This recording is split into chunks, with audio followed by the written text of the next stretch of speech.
This episode of the podcast is brought to you by Warhead Invest, revolutionizing halal investment. Greetings of peace.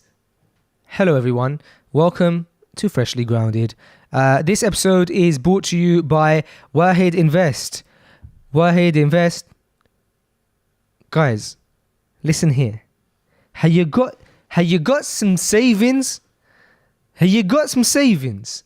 Now, if you got some savings, which we all should try and have, don't put them in your savings account. Put them in Warhead. What is Warhead? Who are Warhead Invest? What is it? Warhead Invest is a platform online that you guys can basically put your money into. So you can put your savings into it. You can also put non-savings into it, but I specifically love the idea of putting your savings into it. And I'll explain why. But you can put money into this account. And what they do is they invest your money into halal businesses. How do you know the businesses are halal? The reason you know the businesses are halal is because they have a Sharia board, they have a compliance board, and they do all of these checks on these companies before they invest your money into these companies. So they check if the company operates in a halal way, makes halal decisions. They make sure that the company doesn't deal with riba or deal with gambling or alcohol or adult films. And so these are clean halal companies that they invest your money into. And you're saving all the work. You're not trying to find a halal company to put your money into. You're not trying to figure out how you can make sure your savings build money. You just put your money into Warhead. They do all the hard work for you. And you just, inshallah, watch your money grow. Also, the reason I say savings is because often we put our savings into a savings account, and then what happens is that those savings account build interest, and then what happens is we have to, like, at the end of every month figure out how much interest we've accumulated so we can pay it back to the bank or give it away. And so Warhead takes all that away. Your money's just sitting there and it's still accumulating wealth, inshallah, in the long run, but it just doesn't use interest, and it invests your money so you can jump on board, be an investor. Head over to freshlygrounded.com/Warhead. That's freshlygrounded.com/WAHED. Guys, Warhead have helped people all over America invest their money into halal portfolios, and now they've come to the UK. You can sign up from as little as £100 and you're good to go. Don't just let your savings sit in a bank account. Invest them with Warhead. Warhead Invest, revolutionizing halal investing. Check out freshlygrounded.com/Warhead. This episode is featuring Imran Khan from 313 Fitness. Imran is a very, very inspiring person. I met him on this tour. I think I actually met him a lot before the tour, about a year or two ago, but only briefly. And we really got to know each other on the tour. We were traveling buddies. We were going to all of the different cities in the same car. And so we really got to know each other really well. And he's really, really inspiring, man. Like, as a father, seeing him with his kids, and also just, what he's doing. He runs an MMA, he's going to kill me for saying gym. He runs an MMA studio. But it's really cool because it's, it reminds me a lot of Men Spy in the sense that it's, just a mainstream thing. That doesn't necessarily have anything that shows that Islamic, but it abides by all of the rules, or they try to abide by all of the rules, as a Muslim. So it's they have men's classes and they have women's classes, and there's no music playing. So that's really, really inspiring in itself. He's also he also works alongside a school, Noor school, and it was good to hear about that and his travels. A very, very inspiring chat, and a very, very inspiring guy. He really looked after me on this tour. He was like an older brother to all of us younger ones out there, and very, very cool. I really, really enjoyed this one, guys, so I'm sure you will too. He's also been kind enough in giving our listeners, so you guys, an offer for 313 Fitness. If you want to check it out, they offer a range of classes from Muay Thai to Brazilian Jiu-Jitsu, kids karate, girls ballet, which is for 4 to 11-year-olds with no music. So if you want to check any of those out, then you can just give them a call and quote Freshly Grounded, and you will get the first class for free. So you can actually have a trial class, which obviously normally costs money, but they're completely free. You can have a first class in any of those things. And check it out. They've got awesome stuff for women as well as men, and as well as kids. So it's a completely halal environment. In the women's area, none of the instructors or any of the cameras are even seen by any of the men. So it's something I'll recommend, and something that I probably will recommend to the females in my family too. So just head over to 313fitness.co.uk, contact them, quote Freshly Grounded, and get that first class for free. So without any further ado, this is episode 86, featuring Imran. And welcome to Freshly Grounded, the brand new podcast by best friends Faisal and Sam. Huh? I said welcome to Freshly Grounded, No, after that bit. the brand new podcast And after that bit? by best friends Faisal and Sam. Really? Okay, we're in Glasgow. Assalamu alaikum. Salam. What's happening, bro? Nothing much. Imran 313. Is that what you call me? Yeah, that's what I know you as. Yeah. When you're speaking, you're going to literally always have to be in front of the microphone. It's So I got to jump in like this. Like radio. Okay. So I'm going to pick you up otherwise. Do I get headphones? Nah, unfortunately not. Alright. You just have to hear yourself as you hear yourself. Alhamdulillah. Yeah, man, we're in Glasgow. We Alhamdulillah. are sunny Glasgow. Very, very gloomy. Gloomy. Yeah, very gloomy Alhamdulillah, Glasgow. alhamdulillah. We had a 7-hour drive yesterday, but alhamdulillah, it was actually, do you know what? I was quite anxious about the 7-hour drive because it's 7 hours. I don't think I've done a drive that long other than like Medina to Can we get Makkah. one thing straight? Yeah. You weren't driving. No, but like I was in The whole journey, you were like, yeah, I need a break. I was like, bro, what about the driver? That's true. But I mean, like even just sitting in a car for 7 hours, bro. Yeah. Other than Medina to Makkah, I don't think I've done that. Yeah, no, alhamdulillah. But I think... How long is we had a Medina to little Makkah? break. Medina to Makkah, 5 hours. Okay, so And it's that's one road, longer. right? It's one road. Oh, is it? Yeah. Now And they've got the bullet and train. I've never used that. Okay. I think since the last time... I went Umrah last year and I think they had it running. Okay. But before that, Hajj, yeah, we had the coaches and stuff. Really? But one of the Hajjs that we did, we walked that pretty much. Like we went to, so you know you have to go to Arafah, right? So that we went to Arafah, and then from there. I'm gonna move this. You carry on talking. Okay, cool. Yeah. So from there we walked, alhamdulillah, to Muzdalifah. From Muzdalifah we walked to Mina. Mina we walked to the Jamarat, walked to Makkah, and then walked back. Alhamdulillah, in one day. How long did that take you each It was walk? just like, so like, you know, like they have this thing when you go Hajj, you can, the first time I went, I had my wife with me and I had my little son. At the time, he was like, maybe he was 2. So I think that the Sheikh gave us like I think Sheikh Haytham was with us actually. So he gave a thing that you don't have to complete all of the rites of the Hajj on that first day. Because obviously today, like everybody's going to the Jamarat. So like it's rush, and then everyone's trying to get to Makkah to do their sa'i and their tawaf and whatever else.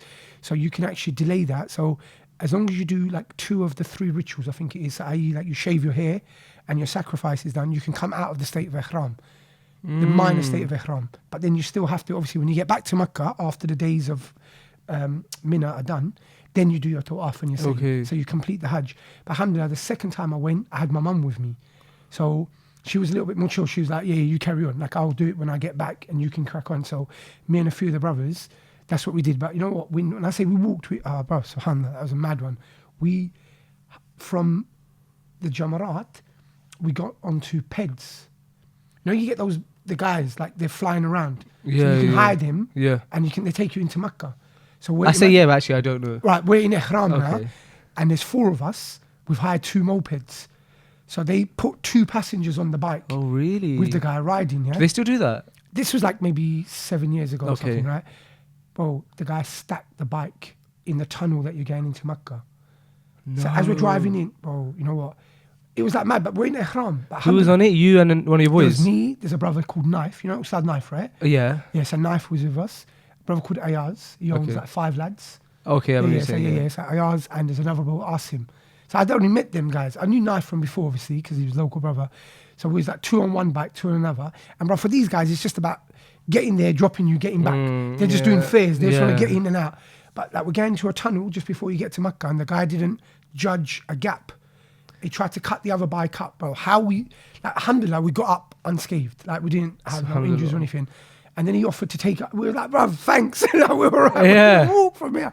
But yeah, alhamdulillah. He offered to take you for the rest of the day. He goes, "Oh, brother, get on, you go." No Like, way. Thank you, brother. I was getting stressed yesterday where Umar was like starting to like when he hadn't had a break for a while. I was like, come on, let's just take a break. Let him get some food or something so he stays awake. You know what's funny? What? When you started telling us about his glass, I haven't got my glasses. Oh my gosh.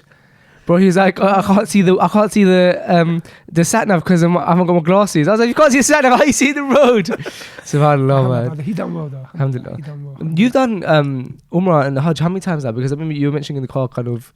So I've been like Hajj twice, alhamdulillah. Alhamdulillah. Umrah maybe I think three 4 times now. Alhamdulillah. Have you seen the transition? Like, you know, a lot of people talk about how, like, when you went a few years ago, it was a certain way, and then it's become more and more kind of commercialized area in time. Yeah, Have you like, noticed that? Yeah, I mean, I think like the first time I went Hajj, it was like £1,500. Okay. So that, I mean, just, Hajj? yeah, No way. Yeah, so if you makes me feel old, right? It wasn't that long ago. Subhanallah. But it was like maybe about 12 years ago, 13 years ago. Oh, so when you're about 40. Yeah, that's not funny. Why am I flooding you You've for? had it funny. Yeah, no. So, yeah, just that. Yeah. And you can see. So, like, that same package now is probably like about $5,000. So, like, you can see. And that's mainly down to, obviously, the hotels being a lot more expensive and everything else. But just the way the place has changed. And I think I mentioned to you in the car yesterday, like, it was strange for me because I went, from the last time I went Umrah, then I didn't go back to Saudi for like maybe 5 years. But in that time, I went to Aqsa like 4 times. I went to Palestine. So alhamdulillah, I've been fortunate. Every year I go to Palestine for Ramadan. Okay. And I've been doing etikaf. So it's just been one of those things. It started off as a one-off thing, and then like it just draws you back. So I went back the following year. I've made friends there now. I went back the following year. And alhamdulillah, then I went Umrah last year. So on the back of going to Aqsa. And is that as I was saying to you yesterday, it's the weirdest experience, man, because you kind of go to Palestine and it's totally different. It's like, it's untouched. Like everything is like in its kind of true form. Like It feels like raw, right? raw, bruv, is like understatement. Do you know what I mean? They don't want people to spend money on it. They're like, I think some of the brothers were saying like the Egyptians offer it and the Jordanians offer it, like, oh, we'll do the mosque up, we'll do this. And the brothers are like, no, we don't need to do anything. You're not helping us where we need your help. So just doing this kind of making the mosque look good and making yourself feel better is not going to do us any benefit. You go away from there and you go to Mecca, and it's like this grand, like, I mean, recently, especially like in the last few years, like when I went the last time, they just finished those twin tower type things. Now everything is like that. There's all buildings all around the very other big side. buildings and stuff. Yeah. So it makes you like, you're almost like you're walking out in the haram, like you're going to the masjid. You almost feel that you have to dress up and look the part. Yeah, you were saying, yeah. Like everything's got to be, and it kind of it doesn't give you that spirituality for me anymore. I think you're right. I think because we went just this past Ramadan, me and my brother and Abd Hakim's from Sunnah Remedies, and who, by the way, you would really, I don't think you've met him like formally, have you? No. I've seen him on Instagram. Oh, you'd really get along with Abd Hakim. Beautiful brother. So we went, and yeah, you're right. So I didn't dislike it necessarily, but it was nice because they basically just like updating it so that it can accommodate for more people, accommodate for like newer staff, etc. However, when we went I think it was in Medina, we went to Masjid, they call it Qiblatain. Yeah. That, I felt that feeling there, the one that you're talking about, because that was you could still see the walls were quite ancient and stuff. Okay. And so that felt more closer to kind of like, it kind of hit me more like, oh raw, like this is where I am, this is where the Sahaba was praying.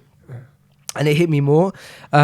So I think that because the Kaaba has been, or just in Makkah in general, has been so much updated in that in the time, modernized, yeah. Maybe it's harder, or it takes more effort for us to look at it and think, oh, subhanAllah, this is where the Prophet sallallahu alaihi wasallam was praying. This is where Ibrahim alayhi salam. Do you know what I mean? So to think of these things are tougher. You're right. Because in Palestine you get that, and I think one of the main pulls when you go there, you feel special because. You know, like it's and especially like recently, which is a good thing, right? Recently, it's changed. So there's more and more tour operators that are doing packages to Palestine. It's become a lot more popular, and you'll see because I remember like the first time I went, I took my son at the time, Isa, my oldest son. He was like maybe 8 at the time, and I took him. Like we done the free tours of the free masjids. So we did. He was about 7 actually. He was. So we did Palestine. So we went through Amman though. And that journey took us like 13 hours to get in from the Jordanian border, basically, yeah? Wow. And it's just mad because there, you're kind of like in no man's land because you're not on their land and you're not in Palestine, you're not in Jordan, you're in the middle bit. They can keep you there for as long as they like. And they literally let us in at the end of the night when they're about to close up for the night. Wow. And what was really nice was the brothers that we went with, it was like a tour group like from Noor Islam in Leighton. And the brother was like, he kept telling us that, look, guys, when you go back, make sure you tell people good things, like give them encouragement. And at the time I didn't quite get it, but I understand now, because what they've tried to do is make it so that people, like people like us, everyday people, feel that to get to Palestine is really difficult. Oh, so you don't want to go for You that don't want to effort. go for that effort. And bruv, it's an EasyJet flight. It's literally like, I can go online right now, book EasyJet, we go Luton, from Luton we fly there and we're there in 4 hours time, 5 hours time. It's literally that easy. It's like you don't need nothing. When you land there, you get a visa. But they've made it like feel that, oh, It's difficult. It's difficult. Yeah. I'll come back. Bruv, if it was 13 hours, you're going to be like, I ain't going to bother go. What the Palestinians love is that you go there and you just tell people to come, because that's their support. That's what they need. It's almost like they don't want to be forgotten. And the fact that they know that you remember them and that you come there every year, but just that's enough for them. I remember like one year we were there and there was some, like, there's always like you get the soldiers walking through the compound of the masjid, and you get like the young Palestinians that are there. They get a little bit aggressive sometimes, like stones and bits and pieces. So obviously, like, we stay away from that. We're just there doing like i'tikaf or whatever. And the older brothers there in the masjid, they're the ones that are telling us that, look, don't get involved in anything, because your job is more important just to come here.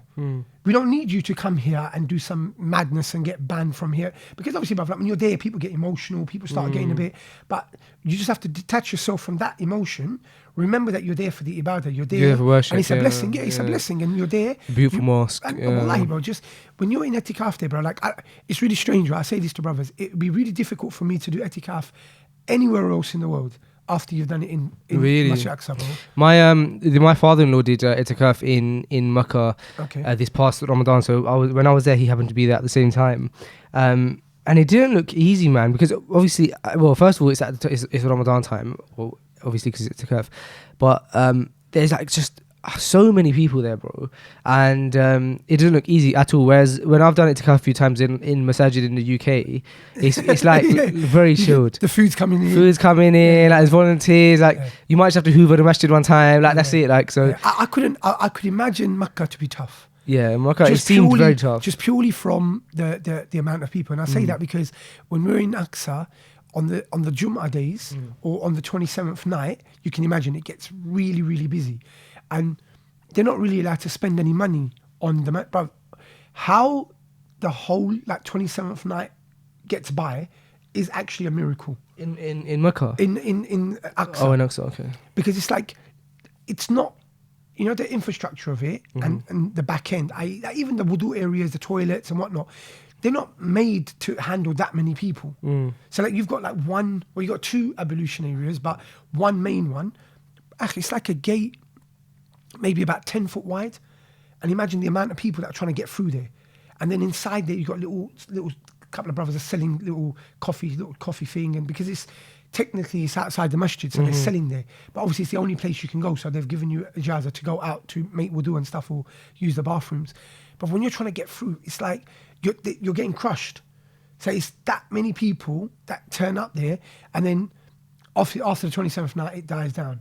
So I can imagine in the Haram, like in Mecca or Medina, Bro, it must be like that constant. On the 27th night, when you're there, once you've got a spot, you can't move. And that's like, maybe you get that spot at Dhuhr time or Asr time, bro, and that's it. You have to stay there, because if you leave that spot, bro, it's one of them impossible. like you got a couple of brothers with you, Yeah. and you need to use the bathroom. Everyone's holding your little. Bro, you can't. If you use the bathroom, bro, you're not making it back. You're definitely not making it back to that line wherever you are. But you'll be tough to find a prayer spot after that. That's the kind of thing that, you know, like it's one of those, isn't it? Even if you need to use the bathroom psychologically. Yeah, you think, because I can't now, I need it. Yeah. So it starts messing you up or whatever, and also you're fasting as well. Yeah, exactly. So like if you're in the sun or something. Yeah. Well, by the night time, you're all right. But yeah, no, I see what you mean. If you haven't broken fast yet, you're right. You just sat around. Yes, I mean, I think Medina is different to Mecca. Like that's what I find. Like from whenever we've been there, because it's just that attachment you have with the Prophet ﷺ. Yeah, and it's the people there are a lot more friendlier. It's like a lot more peaceful. It's a lot more. We went to Medina first, and then we went to Mecca after. Okay. And so I didn't appreciate the peacefulness of Medina until I went to Mecca. Yeah, and then I was like, oh wow, we actually had it quite like relaxed there. Yeah. But you also travel quite a lot, like outside of like religious traveling. Like I know you were mentioning that you do You've done Bet Nevis and the mountains Yeah, in Scotland and stuff, where we are now. Yeah. Just up the road, actually. Yeah. What makes you want to like? Because I'm the opposite of that. I'm a home bug. Like Okay. I don't love the idea of going out traveling, doing this, doing that. I can see the attraction in it, like just exploring and getting like seeing the world. But what for you, especially at the age now where, alhamdulillah, you know, you're a grown man, you've got successful businesses that you're running. Alhamdulillah, you got 5 children. 5 children. Alhamdulillah, you got 5 children who are like growing up so fast, but you still make time to do those things. What is it that feeds you in doing that and traveling so much? You know, I think it's really strange, right? I was pretty much like you, like in a sense where, like, I grew up playing football, so I was this kind of footballer, and I had that whole culture around me. And when I first started practicing, like maybe a couple of years after that, I met some brothers, and they were like into trekking and whatnot, and they used to actually take the mick out of me, like in the sense where I was this prim and proper guy, right? Like with my cream, because I've got eczema and stuff. Okay. But they don't. They think, oh look, this guy's walking around with like Moisturizer. Moisturizer. Yeah. You know what I mean? So it was. They were like, yeah, we're gonna take you out to the lakes. So I was like, all right, cool. So, bruv, the first time I went to the Lake District, it rained and rained. It was like, you know, like it will break you. Wow. So it's one of two things. You actually go there and you love it, or you go there and it breaks you. And for me, it's that thing of, you know, like we live our life, right? And we get so used to being in control. We think we are anyway. Like in business, you're trying to manage everything. When you're like here, what you're doing, you've got like deadlines to meet, and you can try and manage everything that you're doing. When you go outdoors, and I think that's what drew me to it, you're not in control anymore. And it actually makes you realize that how insignificant you really are in the bigger picture with regard to, like, you're there, you got mountains, you got clouds, you got rain, you got wind, yeah, we get all this stuff in London and whatever, but here you're actually exposed to all of these elements. It reminds me of what Will Smith said. He said that the best things in life are on the other side of fear. Yeah. And you learn that very quickly. Yeah. Because you don't want to do something because it takes you out of your comfort zone. Yeah. But the minute you seek discomfort, that's when you actually have the best experiences. Bro, it's exactly that. Because you don't know what's going to happen. So like you don't know what's around that little, like you're walking up a mountain and you don't know what's going to be at the next point, and you don't know and you don't know when it's going to start raining, and you don't know when you're going to be cold. You're going to be like, I remember like we done a trek, we used to do like this thing, it's like a father-son retreat. So we through Al Noor, through our school, we had, when my son was leaving school, my oldest boy, he was like in year 7, year 6. So some of the dads, we kind of decided that, look, rather than it being everyone kind of drifts apart, we'll do some treks and stuff where you kind of bond with your child as well. That's really cool, man. Yeah, There's some stuff like that exists. Yeah, it's, you know, it's that age I find that, and then a lot of brothers that older than me told me that that's the age you lose your sons. Wow. So like up until like 10 This is you and your oldest son? Yeah. Oh, that's amazing, Yeah. bro. So That's like amazing. You'll have this thing where up until 10, 11, your son's, like you're his superhero. Do you understand? Then all of a sudden, he starts secondary school, starts like finding out, oh, hang on a minute, like you're not, because I think I'm quite a cool dad, right? Like when I think I am anyway. Yeah, I think I am. Yeah. You speak to my oldest son, he'll look at me like, all right, Dad, like, what are you trying it for? Like, why are you You're not cool at all. I'm not cool at all. And I'm like, really? But for Yahya, I'm still cool. That's my second son. How is he? He's just turned 12. Hamza and Suleiman, I'm still the man. And that's wicked. Of course, like yeah. I'm superhero. Like everything I do, they want to jump on me. That's not going to last long. That's not going to last I think long. I found a hack here, look. But you're doing You right, should go for that, bro, because Wait. we're having a long conversation. I think you have that? to twist this bit here. Yeah, and then like, yeah, there you are now. And then bring it up from, there you go. Oh, bro. This is so much more relaxed. We're on the winner now, innit? Yeah. This is what I'm saying. This is what not- podcast does is this for, not- bro. does this not Don't tighten squeeze up? it. Yeah, it does. I think you'll, yeah. They actually sorted, bro. I think I need to put it up a little bit No, more. because you can move this up now. Look, yeah, like that. There you go. That's you done. Why didn't you tell me this before? Put it there, bro, because you're gonna want to like talk into the mic as much as you can. So that was BJJ talk there. Oh, we're gonna get to that. No. Yeah, so Oh, that's so much easier now. yeah, alhamdulillah. So yeah, do you know I found. Yeah, so when we did the father-son retreats, it was like we did a few of them, and it's just that thing. Like there was some dads with us who you could see when the weather started getting bad. Like I remember we done Snowdon one year, and it was like hailstones, rain, hailstones, wind. Do you know, like I'm talking about? You know, like you get these raincoats, and the way they're designed, you can actually zip the raincoat up, like really high, and like close it up so you got that little bit of like like vision. That's it. that's Because it, yeah. otherwise the wind's blowing. But it was like that literally. And when you're getting to the top, like we took like the railway path. It's called the railway path on Snowdon. And on the way up, bro, the last bit, you're literally like on the ridge and you're going up. But it's windy. But a couple of the dads like gave up. Wow.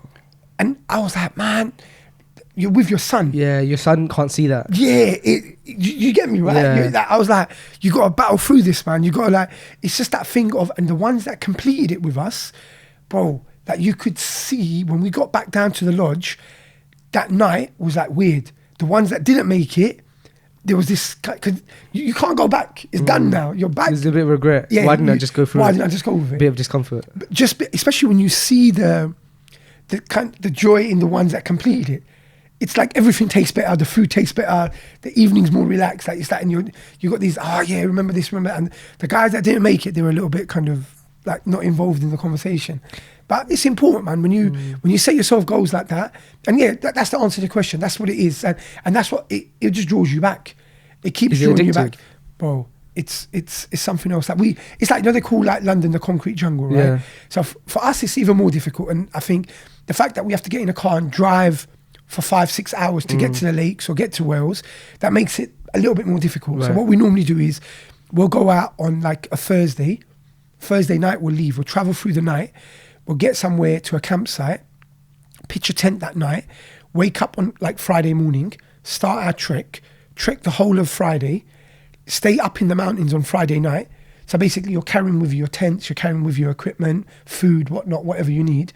And then Friday night, we'll stay up in the mountains, wake up in the morning, have breakfast in the mountains, like wake up, pray Fajr or whatnot, like you will do in the late, like in the streams and whatever else. And then you trek back down and you're back home by like Saturday night. Wow. The one thing I find really cool about that is that, about the father-son retreat specifically, is I remember seeing a video a few years back, and it was basically created by, it was in America, and it was created by this one man, who's a black man, and he basically said that he feels that in the black community there's not enough done for, there's a big negative stereotype that in the black community that fathers basically like don't get along with their sons, or even worse, they abandon their sons, right, or their children. And he said this is like a really bad stereotype, and so he wanted to change that. But not only did he want to change the stereotype, he tried to look into like why this stereotype even exists, right? Yeah. So he basically, what he did is he set up this retreat, or like I don't know if it was a retreat. I think, yeah, it was a retreat where black fathers and their sons go to. And their sons are not young kids, they're like teenagers, right? And it's like where they can bond together. And so there's all of these exercises and stuff that are like trust building exercises, fitness-based stuff. But all of the a lot of stuff that he got from kind of like the army, and different inspirations like that. And he used those exercises where on this like weekend trip away, it was just time for the son and the father to bond with each other in different ways, bro, intellectually, but also like physically, with regards to like all these like exercises and games and all of these trust things. And by the end of it, they feel so much more connected to each other. Of course, bro. And so when I saw that, I was like, wow, like that doesn't exist for our community. So to hear that it does exist. This is what I'm saying. This is exactly what you're saying. So like the research we did for this, right? Like we went out and looked at some outbound stuff, and there's like companies that are based out in the lakes and out in Wales and places like that, and that's exactly what they do. And bro, what you'll find is like, you know, like a lot of these kind of posh private schools and stuff, that's what they're all about. Do you know, like everything that they're doing, and even like when people like the youngsters join the cadets and like, you know, like whatever it is, like the army or whatever, a lot of what they're doing is that confidence building, that relying on other people, and obviously like whoever it's with, it's that courage. One of the things that we've done with Al Noor, for example, is we worked on like a tarbiyah curriculum. So, you know, like we went for our state funding, we got a VA school, which is like a voluntary aided primary school. So when you go from like independent to voluntary aided, there's like this stigma attached to it where people actually think, oh look, you're not independent anymore, so you can't do the things that you want to do because you're managed by the government and whatever, which is not true. You're still under the same legislation. You still have to like meet the same protocol and stuff and what you're teaching and everything else. But one of the things that we didn't want to lose was our identity as a Muslim school, which we are. So, bro, that word tarbiyah that we have in Islam, it's so like, it covers so many different things. Yeah. Do you understand what I mean? And part of that is courage to teach your children. I mean, look from the Sunnah. What are we told to teach our children? To horse ride, But like when you ride a horse, like I'm talking about, not It's not easy. Exactly. So it takes Swimming. courage. Swimming, Yeah. archery. So these kind of things, fencing, sword fighting, whatever. But all of these things are skills. They need courage. They need like drive, motivation, and they teach you about yourself and they teach you life skills. So if you can do those things and you can teach them to children, subhanAllah, bruv, that gives them that confidence to move forward in life. As opposed to like now, yeah, we've got this culture of like video games and whatever else. But for me personally, bro, like I played football. Like that was my thing up until about 24, 25. When Isa was born, my oldest son, bro, I actually stopped playing football because I didn't want him to play football. Wow. As mad as it may sound, but I came to a point in my life where I was like, do you know what? I don't want to be that guy. I don't want to be that dad that just, like, I didn't want my son to live my life. Like, you're like, and that happens often, right? Yeah. Like you're just doing the same People are thing. living vicariously for their children. Yeah. Do you know what I mean? And I wanted him to experience other things. So I got him into wrestling, into jiu-jitsu, into Thai boxing. He played football for a little while, but alhamdulillah, he locked it off because of his Quran and stuff, of his hifz. The irony of it is my second son, Yahya, is a keen footballer. But like I work with him. But that's because he wanted to. He wanted to. You were scared of pushing your child into a direction where they didn't have an option or a choice. Do you understand what I mean? So like Hamza, he's into Formula One. Okay. So like he doesn't play football. He doesn't like. So he's like when it comes to cars and rate. So I've got him go-karting. I'm trying to get him into go-karting. He's been a couple of times. So it's just like my thing is like with children especially, anything that they want to do, and as parents, as carers or whatever, if you can kind of nurture that talent that they've got or that drive that they've got, that's priceless, bro.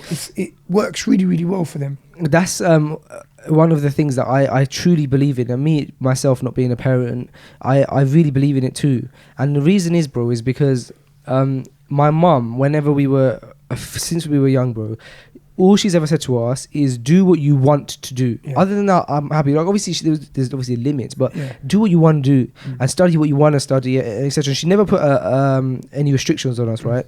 And so I remember the day that I put this up on an Instagram post as well. I remember the day that I bought my podcast equipment, right? It was like maybe like 3-4 years ago now. Time goes so fast, maybe 3 years ago, or yeah. And at the time, I think I was leaving my job at in retail or something, but I It was a step. It was a big. right. Like, It wasn't a situation where I could spend £700 or £750 on podcast equipment on a whim, right? Yeah.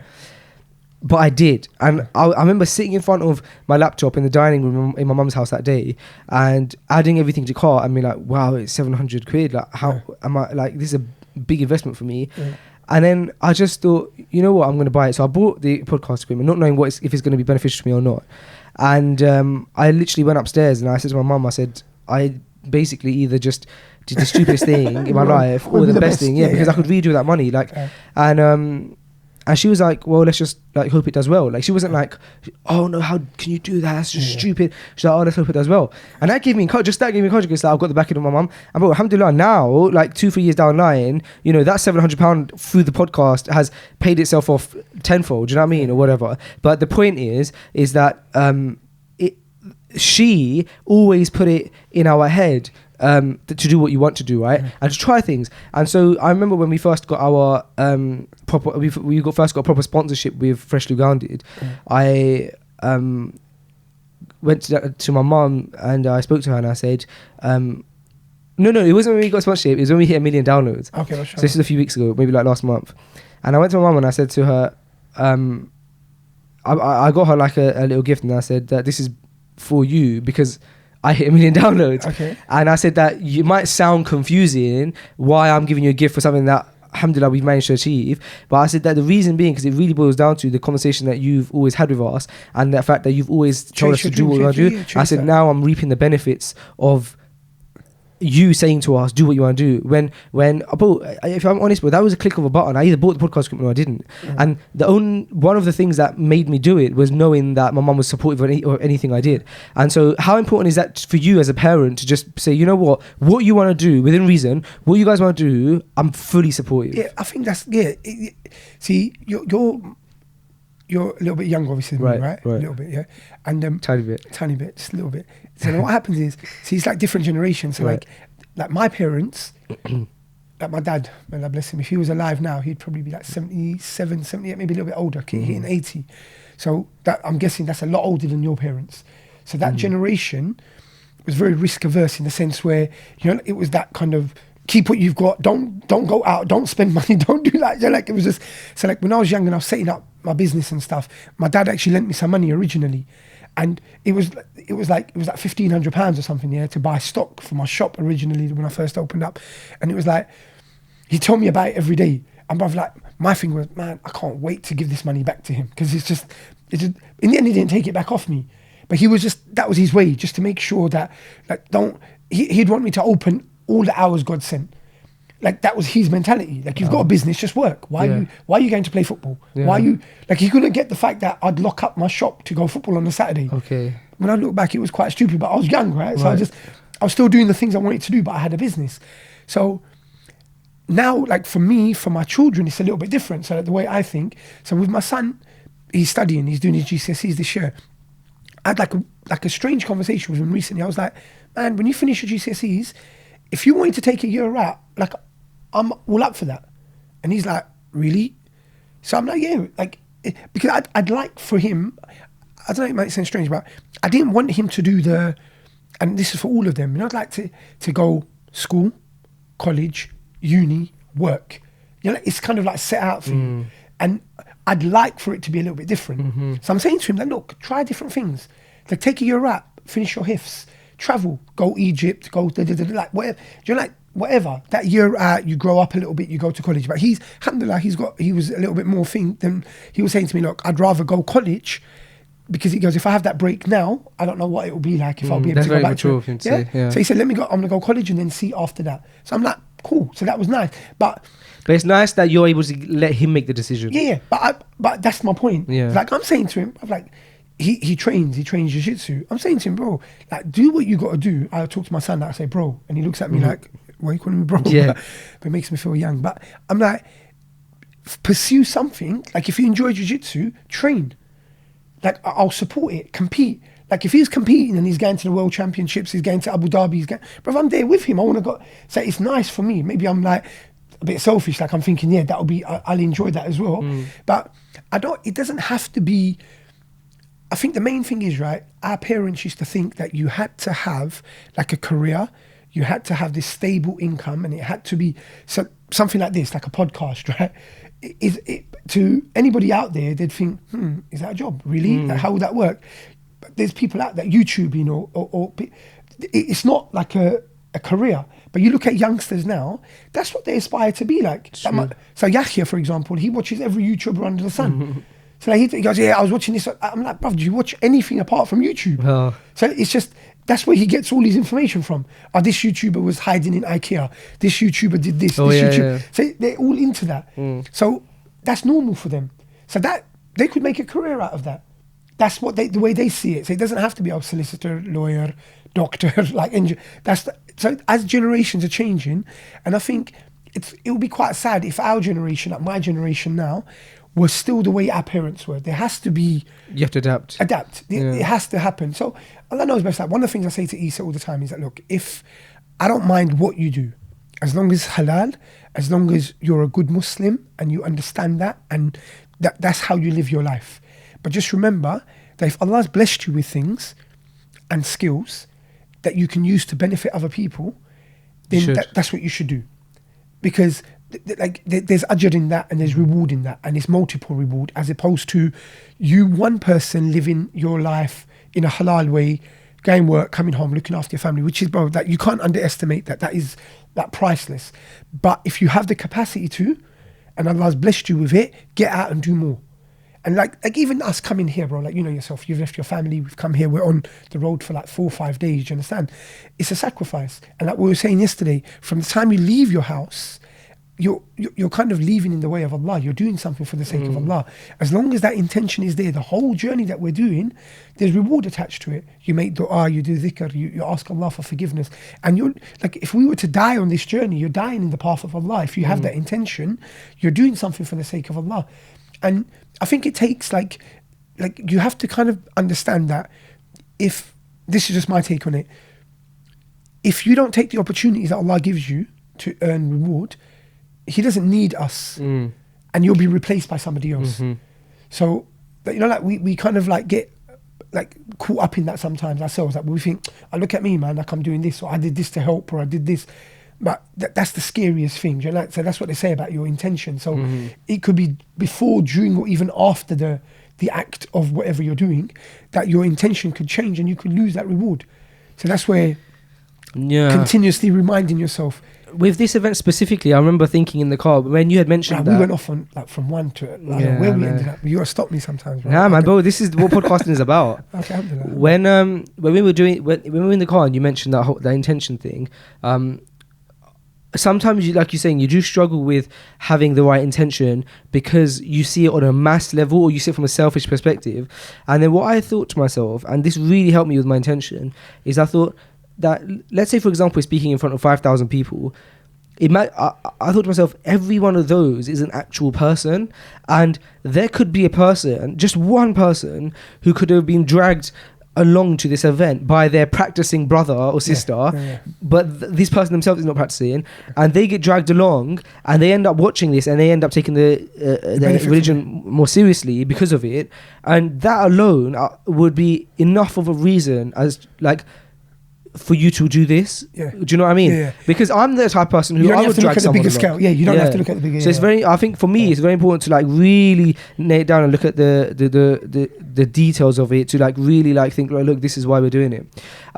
You were speaking a bit about kind of your generation and kind of being brought up here, kind of in I suppose like the generation maybe just above mine, and I know through my uncles and stuff that in that generation there was a huge amount of racism to Pakistani people in general, as in school, and there was this big like thing of skinheads versus Pakis basically. And how much of that did you go through experience as a youngster? I think, you know, like that would have been, there's brothers that I know that are a little bit older than me, and I think they had it quite bad. Yeah, because my uncles are more like late 40s, early 50s. That's what I'm talking about. So whereas you're more late 30s, early 40s. Yeah. So by the time, I think, for us, it was a lot easier. Okay. And there was, at school, it was quite chilled. I think it's really strange. Like, when we were at school, there was more kind of racism, and as stupid as it may sound, but there was more fighting between, like, Bengalis and Pakistanis. Or Pakistanis and Sikhs. Yeah. Why is that? Who's the better Asian? Like, you'd think, right? But it's, like, when I look back at it, it was quite stupid. Yeah, of course. But it was just more, and I don't even know if it was a race thing. It was just more like a cliquey thing. Okay. So like you'd get, like, there was a lot of Bengalis that came to our school, and they maybe came from like Tower Hamlets and places like that. And Bengali brothers were like, in them time, they'd actually speak in Bengali to each other. Whereas I never knew many Pakistanis that were speaking Urdu to each other. It wasn't... It'd be embarrassing, maybe. Yeah. It wasn't cool. Right. So you'd naturally get like a group of Bengali boys, just like a clique together. And then you'd get the Pakistani brother, like the not even... And it wasn't based on deen or anything. See, that's the beauty of Islam, right? Then it was like Pakistanis and Bengalis and whatever. But then as soon as religion come into it, we're all brothers. So we don't look at it no more like... So that was the amazing thing. So... Even up to college, and at college it was like there was a lot of friction between Sikhs and Muslims. Okay. So like there was problems in West London where we were in East London. So you'd have like groups of Sikh guys, and there was like Pakistani boys, and like there was all sorts of. But alhamdulillah, like, thank Allah for Islam, bro, because when that happens, you kind of. And I remember, like, even when I first started practicing, I remember seeing that there was like one brother I knew, and I wasn't practicing, but I used to know him, and he was married, and bro, you know, like when you see someone who's practicing, and you think you're cool because like you're living like you're doing whatever you're doing and whatever, but you see someone who's practicing, and they're not doing anything, which is like worldly, right? But they just look content. Yeah, they just look like, and you're like, man, like, what is it that you've got? Do you understand what I mean? And then you quickly realise it's just the fact that, alhamdulillah, he prays, he kind of lives his life according to something. And he puts his trust fully in Allah. And bro, you know, as soon as you kind of get that in your life, and alhamdulillah, for me it was quite like thing where I prayed, like one day, like I wasn't praying and stuff, and then one day, like this one brother encouraged me to start praying salah. He said, look, bro, like if you're not praying, you should pray. And alhamdulillah, bro, like I woke up that next morning to pray Fajr, and I've prayed 5 times a day since that day. Wow. So I didn't go like come in and go back out and whatever. Don't get me wrong, like in that time I've been praying, like I'd like everyone commits sin and you have problems and whatever. But that's one thing, alhamdulillah, and I pray that Allah keep it that way, that I've been able to hold on to my prayer. And that's the fundamental thing. Do you understand what I mean?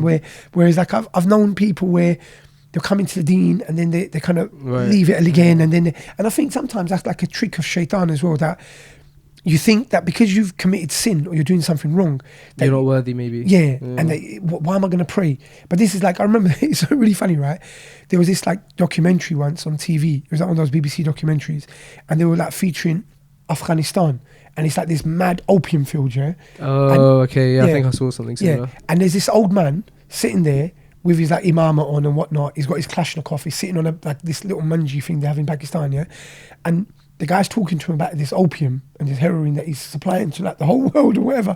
And next thing, you hear the adhan, and he gets up to pray. So the guy's filmed him praying, right? And he comes back, sits down, and like the reporter, the broadcaster, or whatever, he goes to him, "Isn't that a bit hypocritical? Like, look what you're doing and whatever it is, and you're praying salah." And the guy, like, he says, like, he's got a bit of a smile. He goes, "Look, see this? I can ask for forgiveness, and Allah may forgive me. If I miss my prayer, I won't be forgiven for it." So it's just, and I was like, right, I mean, It makes you see things in a different light. different light, yeah, Right. because there's certain things that you have to hold on to. No And if matter you what. hold on to that trust of Allah, no matter what you're doing, you don't know when something in your heart will change, something around you, your situation or whatever it is. And when that happens, bro, it makes a big difference, man. Alhamdulillah, it makes a big difference. Guys, just before we get back into the episode, I just want to give a huge thank you to our sponsors at Warhead Invest for helping out with FG. Guys, don't just have your savings sitting in your bank account. Invest them with Warhead. Warhead have helped people all over America put their money into halal investment portfolios, and now they've come to the UK. You can invest as little as £100. You can sign up within seconds and have your account approved instantly. Head over to freshlyground.com/Warhead. Invest your money, invest your savings into a Warhead account. Have your money, build money without having to use interest. They invest your money into halal companies. Companies that don't use riba, companies that don't use alcohol, tobacco, etc. And they have a Sharia compliance board. You can find out all the information about it at freshlygrounded.com/Warhead. Check it out, and let's get back into the remainder of this episode. So Al-Noor is your guys' school. It's a primary school, right? Yeah. And it's funded via donations. So Al-Noor is Al-Noor Foundation. Uh-huh. Is a charity. Okay. It's like a foundation.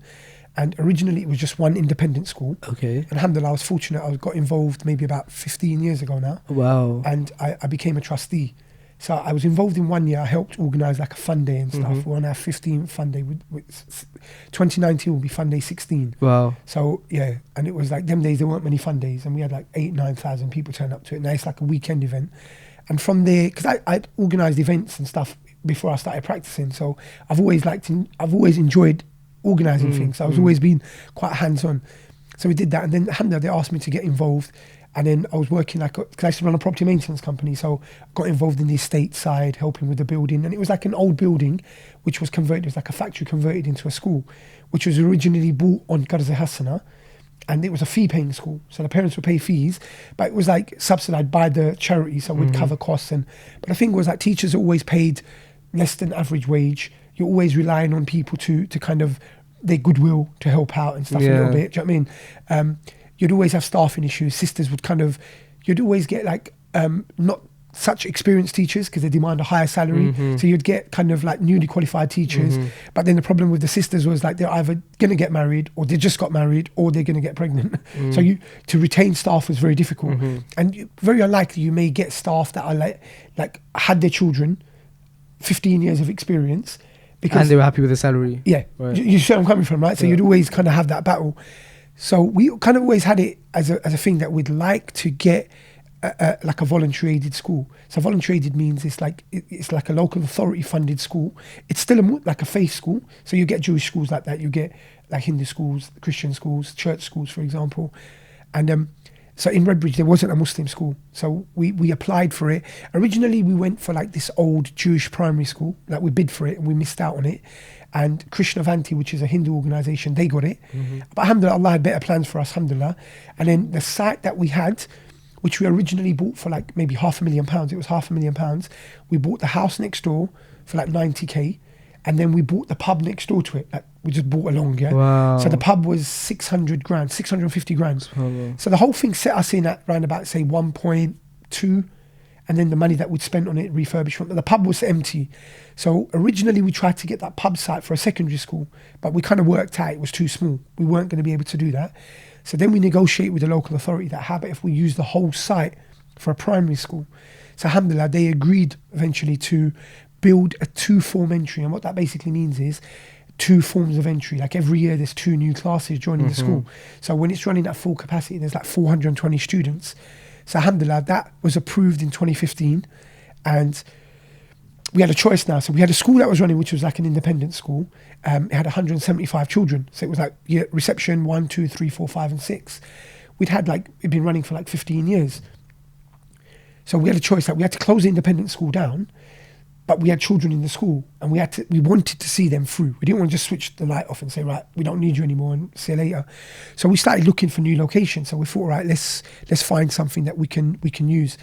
In the end, it was cheaper for us to buy something than it was to rent something, because the lease, planning, that work to get it ready to run as a school was going to be a nightmare. So we looked at some smaller places, and then subhanAllah, bro, this place came along. It's on the A12. It was an industrial site. It's just under 3 acres, but it was up for sale for £4.3 million. We had around about 400k in the bank. Wow. And the guys, they wanted to exchange and complete within 3 months. But fortunately for us, this was 2 months before Ramadan.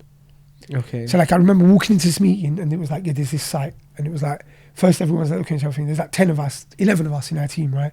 Everyone's looking at everything, really? Like, have we got the appetite for this? Like, it's quite a big ask, right? So we thought about it, worked out how we could do it. And it's a big site. So we kind of thought, okay, look, to raise £4.5 million in donations is not going to be possible. But in Qadr al-Hasana, it is possible, like with our contacts and stuff individually that we have. And so that's basically like when people lend you money and you pay them back? yeah, interest free. Interest free, okay. Yeah. So what we had was that we put together like a plan, like a business plan, which the site was split into 3 sites. So the idea was we've got like 9 houses on one end, 40 something flats at the front, and a school in the middle. That was a long-term project. In the meantime, we were going to buy some porter cabins and use a part of the site as a temporary primary school to relocate the school that was on Green Lane to that site while the new site was built. Okay. And then when the new site was built, we'd move the primary school back to the original site, and they would start site share with the new school, which was the VA school. So it was kind of like out there. We thought about it, thought, okay, alhamdulillah, let's see if this will work. Kind of made this istikhara, everyone. And Amir Dawood, like the brother, he's quite, mashallah, he's a courageous man, mashallah. So he was like, Bismillah, let's go for it. Wow. And bro, we raised that 4.3 mil in 3 months. Subhanallah, that's amazing. And we built the school, like we bought the site, bought the portal cabins, built it up. The problem was because it's an industrial site, they wouldn't let us bring the children on site because there was too much traffic. So then we had to do like a bus replacement service. No way. So we had to hire the buses from Redbridge Council, and we had 2 double-decker buses that would bring the kids every morning from a Tesco's car park to the site. No way. And take them back. That's amazing. For 2 years. And so what's the situation of the school now? So we basically, 2018 September, the VA school just opened. So it's 2 classes in reception, 2 classes in year 1. The independent school is site sharing, but that's phasing out now. So we don't have a reception in year 1 in the independent. Does that make sense? So, are you guys, what about funding wise? Are you guys like good, so now or you need to raise money? The independent is fee paying still. Okay. The VA is voluntary aided, obviously the government pay for the children. Okay. But we're still in £4.5 million debt. But I see. the mad thing is we've raised over £7.5 million in these last 3 years. So we're quite literally borrowing from you to pay back Abdullah, from Abdullah to pay back Abdurrahman. I see. But so the money's just getting around in the community. Right. So you need people to actually ideally give money. Right. And like we done an event maybe about 18 months ago, just to explain to people. See what it is like, you know, like our project, it's it's different in the sense where, for me to explain our project to you, I need to sit down with you like this and take 15 minutes of your time to explain to you what it is and what we're trying to achieve and what we're doing. Whereas if we're fundraising for like Syria relief or something relief or like an earthquake appeal or something or whatever, it's there, bang, look, people are dying, we need the money. So that I understand, people will always give money to international aid, etc. But what we try and say is that, look, where's that next generation of Muslims that are going to fund these international projects? So like now You have to give them the tarbiyah. Basically, And for that, we need to have raise them educational well. Yeah, institutes, good educational institutions. So now yeah. we've put now on that site, the A12 site, we're in the process of putting in an application for a secondary boys' school for Wow. 900 boys. Wow. So if that comes through, we'll find out in June time. If that comes through, inshallah, there's a possibility that we could have 425 children in the primary school and 900 children in the secondary school. So that's like maybe 1,300 children a day that are coming into our school that are learning about Islam, reading the Quran, And their learning secular Arabic, studies as well. and their secular studies as Yeah. well. So which is like, for And me, you get and with the right kind of funding, you're able to also pay good salaries for competitive teachers. bro, we're getting now, alhamdulillah. Because bro, there's some amazing teachers Muslim out there. teachers. Yeah, out yeah, there. yeah. But and you can't, bro. Like if you're the breadwinner of the family, Yeah, you like, can't settle for a small salary. salary. Yeah. You want, and it's not fair. Like if, Of course. if that's what you deserve and that's what it is, we want to be able to afford to pay people that, and that's where Wow. that's the vision, and we've got like we want to have. We don't want to stop there. Inshallah, once we get the secondary school, we'd like to have like further studies. So up to college, Allah knows best, maybe a university. Do you understand? SubhanAllah. But it's That's amazing. It's about taking that. We've had children from Al Noor that have gone to Oxford.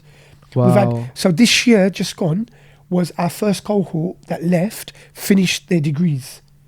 Subhanallah. So like we've had like, from what I know of 4 boys and girls that got first class honours. Wow. MashaAllah, kings and Yeah, so us. a real light needs to be shown on stuff like this, because what you're doing there is amazing, and you know, because the community does need to get behind this kind of stuff, because it's really impacting the next generation. I would love to kind of talk about the school, but I'm so conscious of our time because obviously we're here on the tour, and I don't want to finish the podcast without talking about 313. Okay. Because you know, I've seen of 313 and I've seen you guys and stuff, and I think it's amazing. So I'm interested. So 313 is basically it's a fitness gym as well. It's a like a gym. It's a studio. It's not a gym at all. Oh, it's not a gym. Yeah.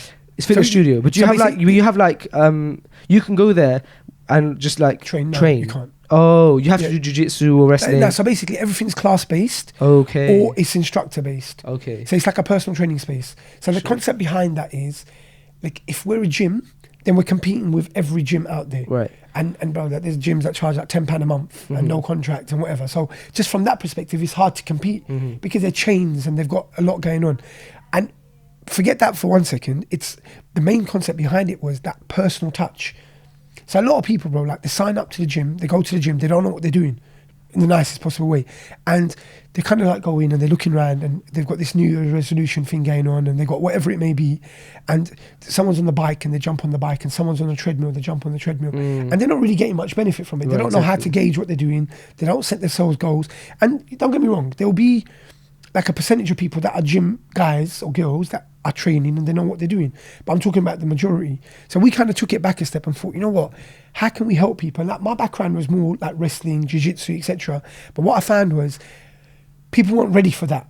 Not everybody's cut out to be like thrown about and jump around and whatever. So it was more about how can we, like, you know, like how do you get the biggest value for your buck, as it were. So we're thinking, how can we impact the most people for what we're doing? And it was, if we had something like this, which caters for everyone. So we, alhamdulillah, have something for the husband, for the wife, for the son, for the daughter, and for the toddler. So you do men's only classes as well. We do men's only. And you do women's only classes as well by women classes. instructors. Yep. And that's your wife? So no, so my wife's an accountant by Okay, fine, profession, fine, but fine. she's a personal trainer also. Wow. So she helps with the women's side. She manages it. And you But we do have staff. children's stuff as well? Yeah, so we have like ballet for girls without music. Wow. Alhamdulillah, which is really amazing. Yeah, so we've got 2 ballet That's classes. really cool. We have Muay Thai. How We have- big is this studio? The studio is like around about 2,500 square foot, so it's a decent size. I'd love to come down, man. Yeah, definitely. We've been talking about it for a while, because I know Musa Musa comes. Like I told you, like, Musa was training with us for a Yeah. little while. If he's listening, he should like get his backside back Yeah, there. back a bit there. Lazy, yeah. So do you shut the whole studio off and only women are allowed in it when you're doing the women's classes, or is there like separate areas? So it's one area, it's one studio. Okay. So like we have ladies' days, and I mean I say ladies' days, like we have ladies' boot camps, and there's no men there obviously. Saturdays is pretty much ladies only throughout the whole day. Sundays we have like kids classes, so we have karate, we have Brazilian jiu-jitsu for boys and girls, which is quite successful, alhamdulillah. And then the main thing is the personal training element of it.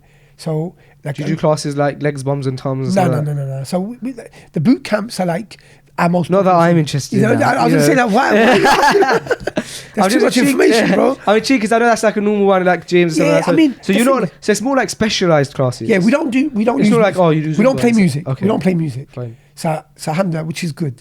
And I feel that we've got like a nice. I like our. It's really weird, yeah, bro. Like we associate like segregated gyms to Muslims, yeah. But majority of non-Muslim women, They prefer. yeah. Do you understand what I mean? Like it depends. Like why are you going to the gym? I never get this, right? Like, I never get brothers that go to mixed gyms to train, and I don't get sisters that go to mixed gyms to train. And don't get me wrong, I've done it. I've been there. I've seen what it's about, and I just don't. I just think that if you can avoid certain situations and certain environments, you should avoid them.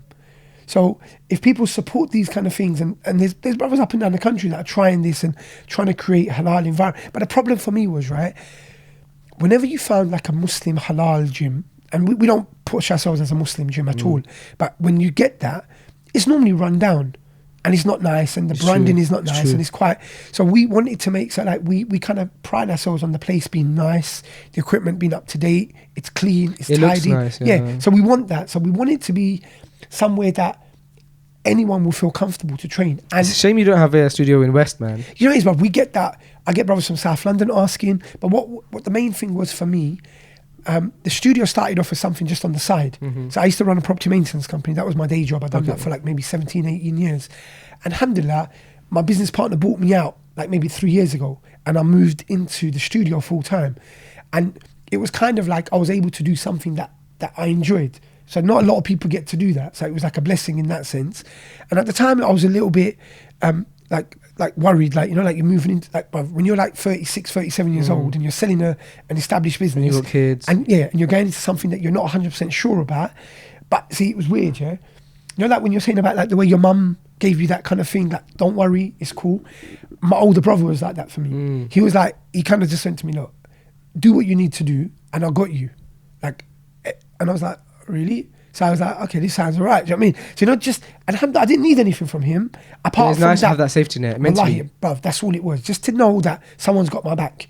And like he kind of motivated That's what me. you And need, yeah. wallahi, bro. And It's so important for us to support each other, you know, and even to the core of it, like you're saying, family members, like just support and know, like just to have a little word with someone, say, I've got your back. And that's a conversation that so many times Omar has had with me, my brother, and or I've had with him. I like that. You know, when I see, like when I've seen you on Instagram and stuff, your relationship with your brother looks really cool. He's my best friend, man. Yeah, it looks cool. Like looking from the outside, looking in, alhamdulillah, you can see there's like a bond there, mashallah, which is really nice, man, mashallah. Yeah. So why 313? What's the name? What's the reasoning behind the name? Should I tell you the truth, or should Yeah, I tell me the truth. Because people think it's the door number, and some people think, which is not. Okay. Because they're like, bro, I'm at 313 Romford Road, way. but you're not here. I'm Wow. like, so that's one thing. Then like I didn't even know this, but something like to do with Eminem. He had like some. Oh, I didn't know that. I didn't know that either. Someone said to me, he's like, did you name it after the Eminem track? And I was like, I don't remember. But 313 was actually, should I tell you? So, Yeah. all right then. 313 was a number of Sahaba in the Battle of Badr. Really? Yeah. Wow. Yeah.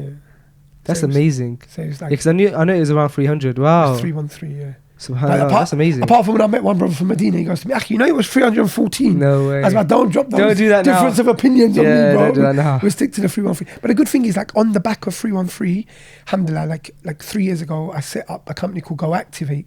So goactivate is like a PE provider and after school clubs. Oh, cool. Yeah, so so you we guys go in externally, all CRB checked and stuff, and you go in. We're going to schools now. Oh, amazing. So alhamdulillah, we do like maybe about 12 sessions a week now. And we're teaching sports. So I've always been into sports. So I've done my coaching courses. So I could do it myself. I've got other coaches with me as well. So we do boxing, obviously because of the martial art element of it. But we teach football, cricket, rugby and tennis. Alhamdulillah.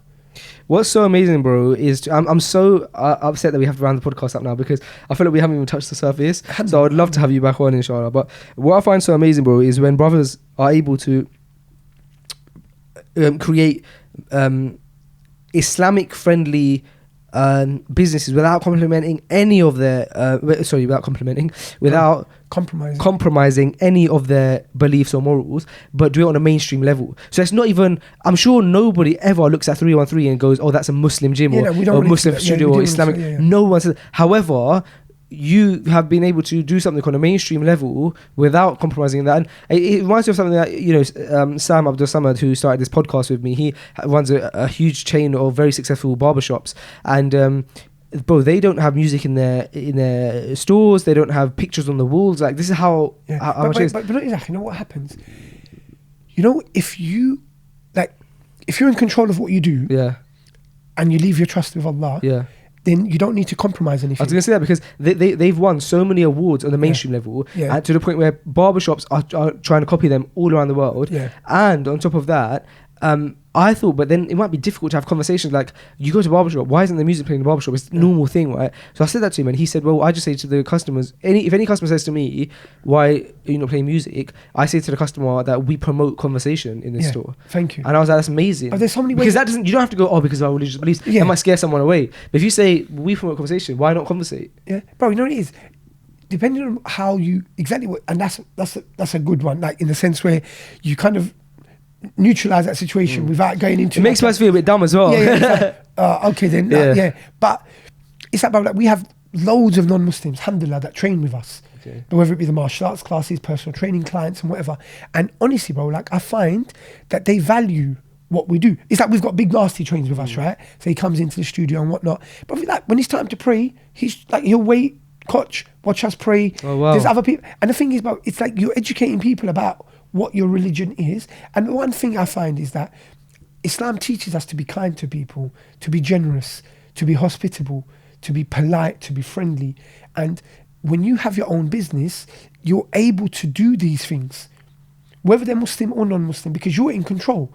So you do these things, and that the positivity of Islam comes through your actions. And anything good that you do, good that you do, when someone says, "Oh man, why do you like you?" and you're like, "Bro, that's what my religion teaches me." Do you understand what I mean? You mentioned that yesterday with regards to the story when Big Nasty left something in the fridge. Yeah. Something like that. What happened? Yeah, so like he left. It was quite funny actually. I think he left like a Purdy's, like a drink. Yeah? Okay. So like he left it in the fridge, and he must have come back a few days later. And he was like, it was just funny, bruv. Like, I won't use the language that you use, but it was like, bruv, you know this is a Muslim place, bro. Because if that had been anywhere else, that drink would have got cake because the drink was still sitting there. Okay. So I was like, bro, like, obviously, if you're drinking it, no one's going to touch it. But it's just little things. You know, like, you just find that people appreciate what we do as Muslims more than we actually realise. Right. Do you understand what I mean? And I think as Muslims, we've got so much to be proud of, and we've got so many good people that are such an excellent example for Muslims. And I think that's the key. And that's what we have to push out. Agreed. And even like when we're working with the children in schools, when we're doing, even with that, like we'll talk about another time, but we've done UKMMA and whatever else. All of these things, bro, is just to be able to give an alternative to Muslims, but not compromising on the quality. Amazing. That's for me, that's the most important thing. Like, for too long, it's been this thing where we think, oh, because we're Muslim, it's got to be like a substandard in some way. Exactly. Which it doesn't have to be. But this is a new era now, bro. I look at your I've your brothers on my Instagram, for example, and I see some of the work that they do. Bruv, like, I was actually thinking about contacting them to do some work with us for 313, but they look so good. I was like I was actually thinking, I think they're a bit like. They might be a bit too professional for us. Right. For example, Allah knows best, they might not be, or they might be, but it's that image that they're portraying, which is really like good. you said, Allah, there was a lot of struggles with that even at the beginning, but there's a lot of things that people don't know about that marketing agency and stuff like that. And in that, first of all, they don't use, there's no music used. And imagine how difficult that is in marketing, because our clients are non-Muslim and they're mainstream. We work with Deliveroo, Hilton, Marvel, comics, stuff like that. So trying to go around the no music thing, it was so difficult. You got to be extra creative, right? You have to be even more creative. But it was something that, you know, after many discussions, he had decided that, you know what, it's just not something I feel comfortable with. And it was a journey, but over time, it's not something that happens overnight. But as your iman increases, you notice yourself doing those kind of things. And that's one of the things, you know, we don't work with any, you know, at first our clients was just like anyone and everyone. And, but eventually it got to the point where, you know, he was able to turn down contracts that were large money contracts, but because it was a tobacco based company, an alcohol company, right, or gambling it's company, turned down. So it's nice to see stuff like that increase over time, man. I love that. That's what you do, and I think there needs to be more people like you. There needs to be a light shone on people like you who are doing such great stuff, not only for the Muslims but also for the non-Muslims. And you're able to not compromise on your values for it. And I also think it's amazing that with, you know, having 5 kids, Allah barak, may Allah bless them. And on top of that, you know, you got your very busy business with the studio, but you're also able to put time into things like Noor, like this Light Upon Light conference, and traveling, and you know, and so may Allah bless you and put barakah for you. I really would love to have you back on the podcast sometime. You know, it's really weird. You know, yesterday when you said to me, let's do this, and you said, bro, we'll sit and we'll just talk, and it'll be just like, but it's been like, it's been that. But everyone always says that. It's like, well, it's just like 2 guys sitting in the living room having a chat, innit? And you don't do this. Like, bro, you don't do this. Which is nice. I enjoyed it, man. It's so rare for 2 people to just sit and have a conversation. You haven't looked at your phone once. You know what I mean? Just because it's in my peripheral, I can see that it's shining. But it's so beautiful to see that we just had a 1 hour, 5-minute conversation straight without like someone coming in or like without you checking the text. Like, we haven't looked at our phones for an hour, but that doesn't exist anymore. And I was able to find out so much about you and why you did things, and it's very important, man. So I think it's beautiful. But you must come down to our studio once sometime, inshallah, and have the proper freshly grounded experience. But jazakallah khair for coming down. Thank you very much, akhi. I'll see you soon, inshallah. Assalamu alaikum.